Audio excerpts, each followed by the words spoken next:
Առաքյալը անաստված մարդկանց մասին ասում է,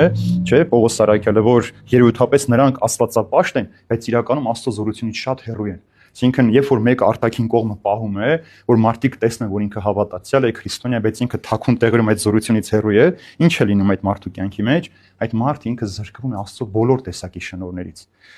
Ինչ է իրականում տեղ ունենում։ Երբ որ մարդիկ միշտ աղոթում են անդադար, ինչ շատ են հարցնում։ Ես ինքս էլ ինձ երբեմն հարցնում, ինչու մեր կյանքում բան չի փոխում, ինչու մեր հոգևոր կյանքի մեջ աճ չենք ունենում, որտեղ մենք շատ հաճախ փորձում ենք մարդկանց համար այդպեսին երևալ։ Մարդիկ տեսնեն, որ մենք խոնարհ ենք, սիրալիր ենք, հյուրասեր ենք, համբերատար ենք, ողորմած ենք, բայց այդ ամենը մեզ դուր չի գալիս իրական։ Մենք փորձել ենք մարդկանց ցանկությունները կատարել կամ մարդկանց համար այդպեսին երևալ։ Բայց երբ որ վերադառնում ենք, միայնակ ենք մնում, առանձնության մեջ ենք մնում, մենք զգում ենք, որ այդ զորությունը իրականում մեր մեջ չկա։